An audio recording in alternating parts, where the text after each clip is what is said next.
গণনা করেছেন এবারে বিড়াল জ্যোতিষী।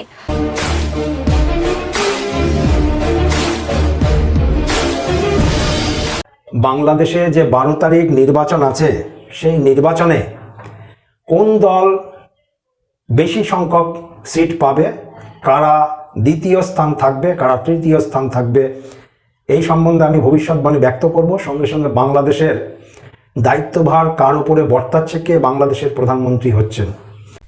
তারেক রহমান ও ডাক্তার শফিকুর রহমান কে প্রধানমন্ত্রী হতে চলেছেন? কে হচ্ছেন বাংলাদেশের আগামীর প্রধানমন্ত্রী?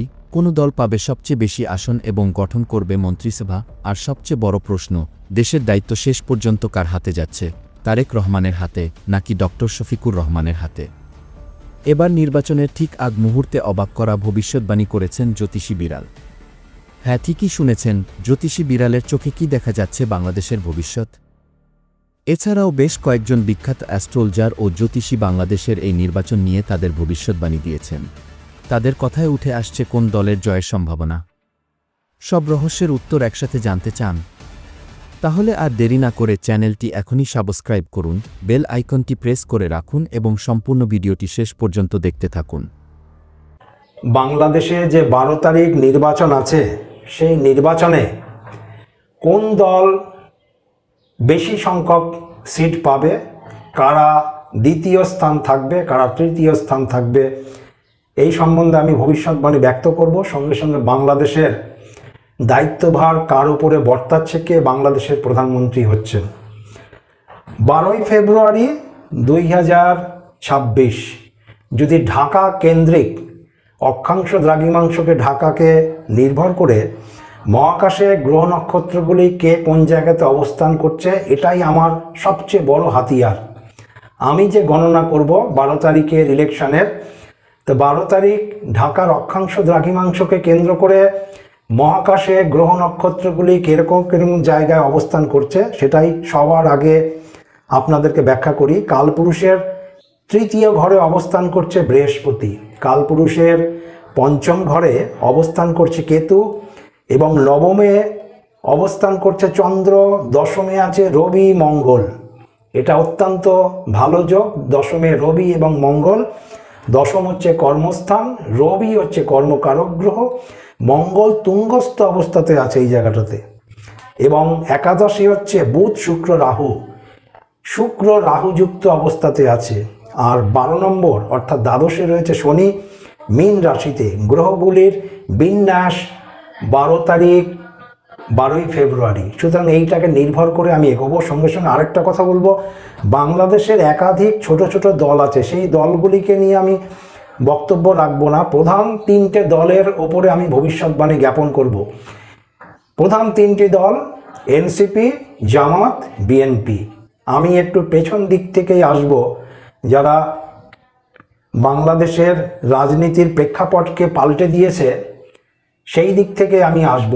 অর্থাৎ এনসিপিকে নিয়ে প্রথমে আমি আসব। আমি অ্যাস্ট্রোলজার বেদান্তজি। এনসিপি যেদিনকে তারা প্রতিষ্ঠা দিবস, সেই প্রতিষ্ঠা দিবসের পরিপ্রেক্ষিতে যে হরোস্কোপটা আছে আমার কাছে, সেই হরোস্কোপ অনুযায়ী আমি এনসিপির সম্বন্ধে একাধিকবার ভবিষ্যৎবাণী দিয়েছি।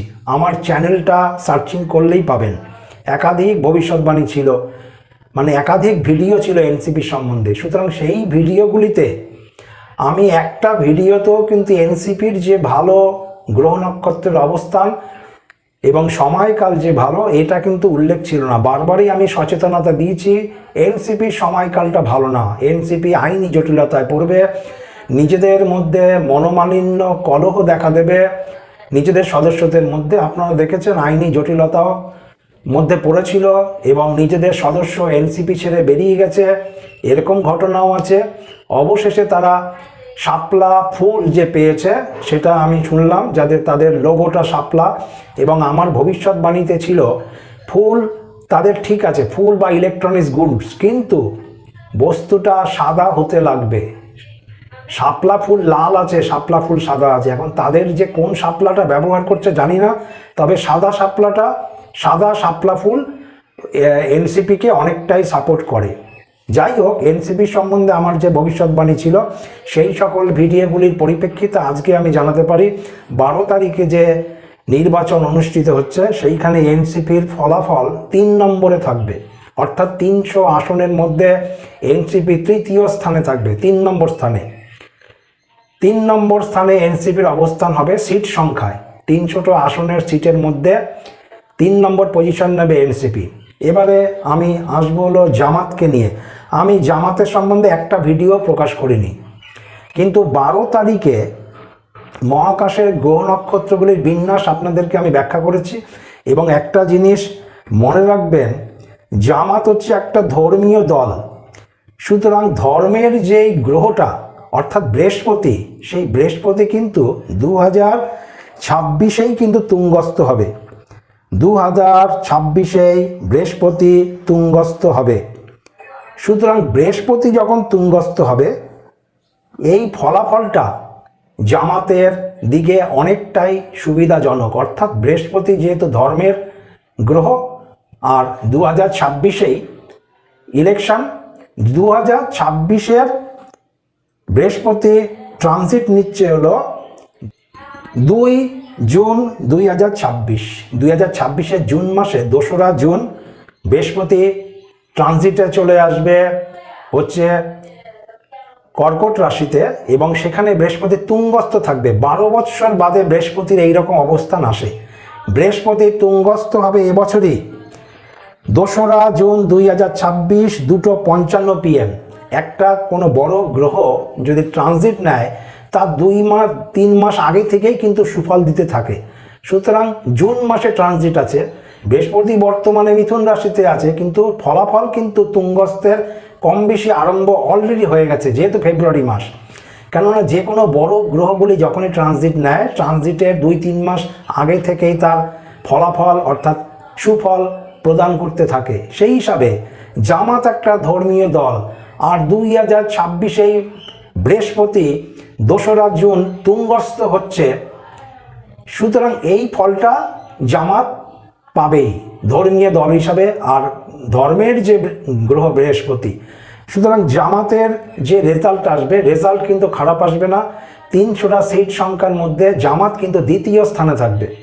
জামাতের অবস্থান 2য় স্থান থাকবে সিট সংখ্যায়, এবং জামাত আরও বেশি শক্তিশালী, আরও বেশি তারা শক্তি প্রদর্শন করতে পারবে ঠিক জুন মাস পড়লে। মনে রাখবেন, জুন মাস পড়লে যখনই বৃহস্পতি তুঙ্গস্থ হবে, সেই সময়কালে কিন্তু জামাতের শক্তি আরও বৃদ্ধি পাবে, যেহেতু বৃহস্পতি তুঙ্গস্থ হচ্ছে 12 বৎসর বাদে।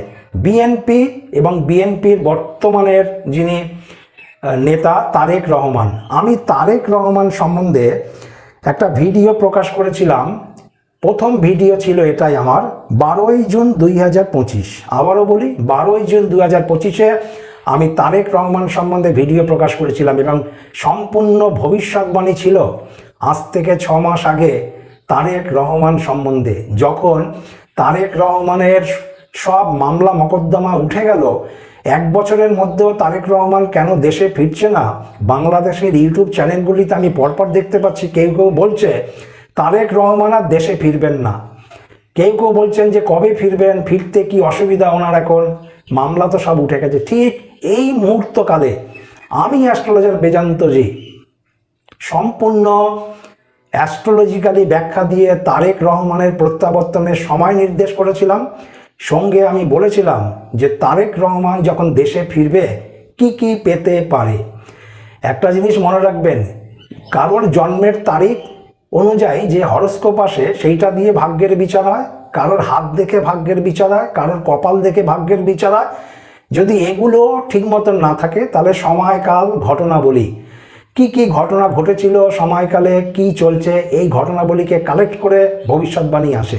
সুতরাং আমি অ্যাস্ট্রোলজার বেদান্তজি তারেক রহমানের যে বাংলাদেশ ছেড়ে চলে যাওয়া এবং কি ঘটনা ঘটেছিল সেই সময়কালে, কত বৎসর উনি বাইরে আছেন এখন নির্বাসনে, ওনার মা অসুস্থ, জেলবন্দি, এরকম অবস্থাতেও বিএনপি নেতা তারেক রহমান দেশে ফিরতে পারেননি আইনি জটিলতার জন্য।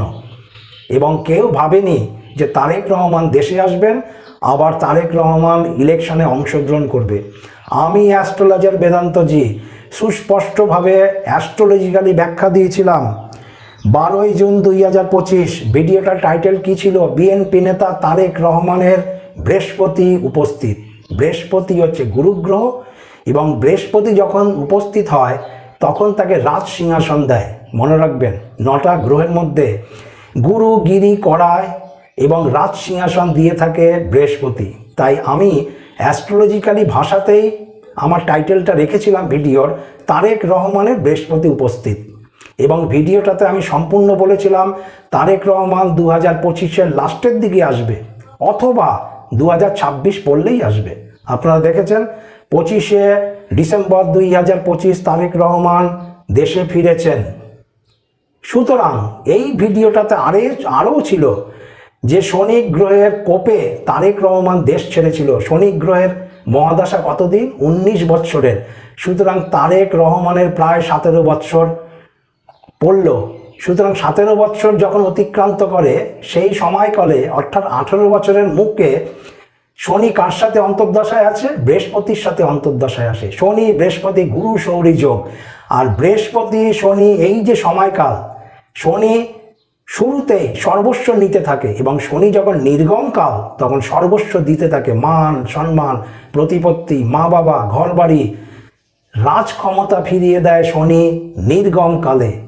আমার সুস্পষ্ট ভবিষ্যৎবাণী ছিল ঠিক এই ভিডিওটাতে 12ই জুন 2025। আমি আমার সবাই দর্শকদের কাছে অনুরোধ করলাম তারেক রহমানের এই ভিডিওটা অবশ্যই দেখবেন। আজকে যারা আমার এই ভিডিওটা দেখছেন তাদেরকে অনুরোধ করছি এই 12ই জুনের 2025-এর ভিডিও অবশ্যই দেখবেন। ভবিষ্যৎবাণী কতটা সুন্দর ছিল, এবং আমার দৃঢ় বিশ্বাস এই ভিডিওটা আপনাদের ভালো লাগবে। এই ভিডিওটা আমারই ভালো লেগেছে, যেরকমভাবে আমি জ্যোতিষশাস্ত্রকে ব্যাখ্যা করেছি। সুতরাং তারেক রহমান 25 তারিখ এসছে। ভিডিও টাইটেল কি ছিল? বৃহস্পতি উপস্থিত। বৃহস্পতিবারেই তারেক রহমান বাংলাদেশে উপস্থিত। গুরু গ্রহের দিন, গুরু দিনের তারেক রহমান বাংলাদেশে উপস্থিত। বৃহস্পতি যখন তার ভাগ্যে ঘুরছে, উপস্থিত হয়েছে, আর তারেক রহমান 18 বছরের মাথায় বাংলাদেশে ঘুরে এসছে বৃহস্পতিবার। মেলাবেন ভবিষ্যৎবাণীটাকে। সুতরাং আমার ভিডিওটাতে ছিল, এরপরে আমি 3-4টে ভিডিও দিয়েছি তারেক রহমান সম্বন্ধে এবং বিএনপি সম্বন্ধে। আজকের আমার এই যে ভিডিওটা, আমি তারেক রহমানের 12ই জুন 2025-এর ভিডিওটাকেই আমি ধরে এগোচ্ছি, এবং এই ভবিষ্যৎবাণীকেই আমার আজকের ভবিষ্যৎবাণী থাকবে। কেন সেখানে ভবিষ্যৎবাণী দিয়েছিলাম তারেক রহমান সর্বস্ব ঘুরে পাবে, ক্ষমতা ঘুরে পাবে, মান সম্মান ঘুরে পাবে। সুতরাং বাংলাদেশের যে প্রধান রাজনৈতিক দল, আমি আমার ভবিষ্যৎবাণী থেকে সরছি না। 6 মাস আগে যে ভবিষ্যৎবাণী ব্যক্ত করেছিলাম, সেই ভবিষ্যৎবাণীতেই আজকে আমি অবস্থানে আছি এখনো পর্যন্ত। সুতরাং 12ই ফেব্রুয়ারি 2026-এ বাংলাদেশে যে ইলেকশন হতে চলেছে, সেখানে তারেক রহমানের বিএনপি সর্বাধিক সিট পাবে, এবং তারেক রহমান বাংলাদেশের পরবর্তী প্রধানমন্ত্রী। আমার গণনা অনুযায়ী আমি এই জিনিসটা যেটা পেলাম সেটা আমি ব্যাখ্যা করলাম। আমি আগেও 6 মাস আগে আমার ভবিষ্যৎবাণী ছিল, সেই ভবিষ্যৎবাণীরকেই একইভাবে আমি এখনও পর্যন্ত একই জায়গাতে আছি। 12 তারিখ ইলেকশন হবে, আজকে আমি 2 তারিখে ভবিষ্যৎবাণী দেবেন এরকম কোনো বিষয় না। আমার ভবিষ্যৎবাণী 6 মাস আগেই ছিল। যারা চ্যানেলে কিছু কিছু মন্তব্য করেন ভিডিও না দেখেই, তাদেরকে অনুরোধ করলাম ভিডিওগুলি সম্পূর্ণ দেখুন, তারপরে মন্তব্য করুন, ভালো লাগবে। সুতরাং আমি আমার এই ভবিষ্যৎবাণী ব্যক্ত করলাম, বিএনপির সিট 300টার মধ্যে সর্বাধিক থাকবে, এবং তারেক রহমান বাংলাদেশের পরবর্তী প্রধানমন্ত্রী। কিন্তু একটা জিনিস মনে রাখতে লাগে, 12 তারিখের পরে যেই রকমভাবে গ্রহ নক্ষত্রগুলির অবস্থান নিচ্ছে মহাকাশে, তাতে তারেক রহমান সর্বাধিক, বিএনপি সর্বাধিক সিট পেলেও সরকার গঠনে কিন্তু প্রচুর বাধা আসবে। সরকার গঠন করা, তারেক রহমানকে মেনে নেওয়া, তারেক রহমানকে সিংহাসনটা ঠিকভাবে দেওয়া, এটা কিন্তু অনেক বাধাপ্রাপ্ত হবে। এরকম একটা ভিডিও আমি একদম সময়কাল দিয়ে বলেছি। আমার লাস্ট ভিডিওগুলির মধ্যে সেই জায়গা ছিল। আজকের ভিডিওর মধ্যে আমি একই কথা ব্যক্ত করলাম, তারেক রহমান এবং বিএনপি সর্বাধিক সিট নিয়ে এগোচ্ছে, কিন্তু তারেক রহমানের প্রধানমন্ত্রীর জায়গাটা অনেকেই কিন্তু ঠিক মতন মানতে পারবে না, শত্রুতা থাকবে, ফলে সুষ্ঠুভাবে যাতে হয় সেটাই আমি ভগবানের কাছে প্রার্থনা করছি। তারেক রহমান ও ডাক্তার শফিকুর রহমান কে প্রধানমন্ত্রী হতে চলেছেন। ত্রয়োদশ জাতীয় সংসদ নির্বাচন 12ই ফেব্রুয়ারি অনুষ্ঠিত হতে চলেছে। এর ওপরেই কিছু কথা বলবো। বর্তমানে বাংলাদেশের দুটি বড় রাজনৈতিক দলকে আমরা এই নির্বাচনে দেখতে পাচ্ছি, বিএনপি ও জামাতে ইসলামী বাংলাদেশ। তারেক রহমান সাহেব 25শে ডিসেম্বর দেশে ফিরেছেন। তিনি তার দলের নেতৃত্ব দিচ্ছেন, বিএনপির চেয়ারপারসন। অপরদিকে ডাক্তার শফিকুর রহমান সাহেব জামাতে ইসলামের আমির, উনি জামাতে ইসলামের দলের নেতৃত্ব দিচ্ছেন।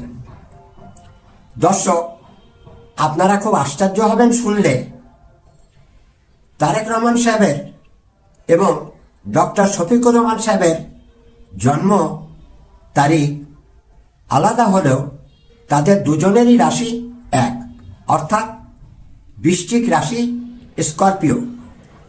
তারেক রহমান সাহেবের জন্ম 20শে নভেম্বর 1967 সালে।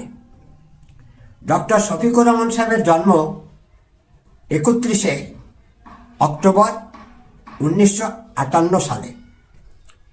দর্শক, একটি কথা আপনারা মনে রাখবেন, আমি সংগৃহীত তারিখের ওপর গণনা করি, গণনাভিত্তিক কথা বলে থাকি। এই জন্ম তারিখগুলি যদি সঠিক না হয়ে থাকে সেক্ষেত্রে আমার গণনা ভুল হতে পারে বা গণনা সঠিক বলে গ্রহণযোগ্য হবে না। শফিক রহমান সাহেবের, ডাক্তার শফিকুর রহমান সাহেবের 31শে অক্টোবর জন্ম, বৃশ্চিক রাশি। গ্রহগত অবস্থান একটু বলে নিই। চতুর্থ ঘরে রাহু রয়েছেন, পঞ্চম ঘরে রয়েছেন শনি, দশম ঘরে রয়েছেন কেতু। বৃহস্পতি অষ্টম নবম ঘরের মধ্যে স্থান পরিবর্তন করছেন। অষ্টম ঘর দুর্ঘটনার ঘর, নবম ঘর ভাগ্যস্থান। দর্শক, বৃহস্পতি প্রতি ঘরে 1 বছর করে থাকেন, কিন্তু এবছর বৃহস্পতি 4 মাস পর পর তার স্থান পরিবর্তন করবেন বা রাশি পরিবর্তন করবেন, যে কারণে কিছু সময় অষ্টম ঘরে থাকবেন, কিছু সময় নবম ঘরে থাকবেন। এই হচ্ছে আমাদের গ্রহগত অবস্থান। ডক্টর শফিকুর রহমান সাহেবের জন্ম 31 তারিখ যদি আমরা ধরি, 31 মানে 4, অক্টোবর মাস 10 অর্থাৎ 1, 4 যোগ 1 5, 1958কে যোগ করলে আমরা পাবো 23, 23 মানে 2 যোগ 3 5, তাহলে আমরা পাবো 1 4 5, এই 3টি সংখ্যা আমরা পাবো। যোগ করলে 10 হবে, 10 অর্থাৎ 1। ডক্টর শফিকুর রহমান সাহেবের জন্ম সংখ্যা 4, গন্তব্য সংখ্যা 1। আমি আমার অনেক ভিডিওতেই বলেছি 1 সংখ্যা নেতৃত্ব দেওয়ার সংখ্যা বলা হয়, 4 রাহুর সংখ্যা। 4 এবং 1-এর এই দুটি সংখ্যা ডাক্তার শফিকুর রহমান সাহেবের জন্য শুভ, তার ভাগ্য ভালো আমরা বলতে পারি। অপরদিকে তারেক রহমান সাহেবের জন্ম সংখ্যা 20 অর্থাৎ 2, নভেম্বর 11 অর্থাৎ 2, 2 আর 2 4, 1967, 23 মানে 5। তাহলে আমরা তারেক রহমান সাহেবের সংখ্যা পাবো, জন্ম সংখ্যা পাবো 2 এবং গন্তব্য সংখ্যা পাবো 9। 2 চন্দ্রের সংখ্যা, 9 মঙ্গলের সংখ্যা। খুব শুভ বলা যাবে না। গ্রহগত অবস্থান তারেক রহমান সাহেবের ও ডক্টর শফিকুর রহমান সাহেবের একই, দর্শকরা মনে করতে পারেন তাহলে তাদের দুজনার ভাগ্য এক হবে। হ্যাঁ, রাশি অবশ্যই এক, ভাগ্যের কিছু মিল থাকবে। আপনারা একটু লক্ষ্য করলেই দেখবেন জামাত বহু বছর থেকে রাজনীতির সঙ্গে যুক্ত। শফিকুর রহমান সাহেবও দীর্ঘদিন থেকে পরিশ্রম করে যাচ্ছেন, ক্ষমতায় আসার চেষ্টা করছেন। তারেক রহমান সাহেবও বিএনপির সঙ্গে বহুদিন থেকে যুক্ত, পরিশ্রম করছেন, সংগ্রাম করছেন, ক্ষমতায় আসার চেষ্টা করছেন। আমরা কোনো জিনিসের গভীরে যাই না, জ্যোতিষের কথাকে আপনারা হালকাভাবে নেন, হাসি ঠাট্টার বস্তু মনে করেন, কিন্তু মিলিয়ে দেখুন ডক্টর শফিকুর রহমান সাহেবও বৃশ্চিক রাশির মানুষ, তারেক রহমান সাহেবেরও বৃশ্চিক রাশির মানুষ। তাদের জীবনের ঘটনাগুলি পর্যালোচনা করলে আমরা অনেক ক্ষেত্রে মিল খুঁজতে পাব।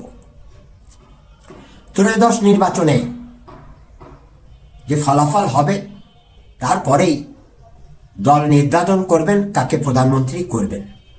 সাধারণত দলের প্রধানরাই প্রধানমন্ত্রী হয়ে থাকেন, এটি আমাদের দেশের সংস্কৃতি বা চর্চা বলতে পারেন। তো প্রিয় দর্শক, আগামী জাতীয় সংসদ নির্বাচন ঘিরে এসব প্রেডিকশন নিয়ে আপনাদের কি বক্তব্য? যদিও আমি কোনো অ্যাস্ট্রোলজারের এসব মন্তব্য বিশ্বাস করি না, তবু আপনাদের মন্তব্য আমাদের কমেন্ট বক্সে জানাতে পারেন। আজকের মতো এখানে বিদায় নিচ্ছি, দেখা হচ্ছে পরবর্তী কোনো একটি ভিডিওতে। ভালো থাকবেন সবাই, ধন্যবাদ সবাইকে।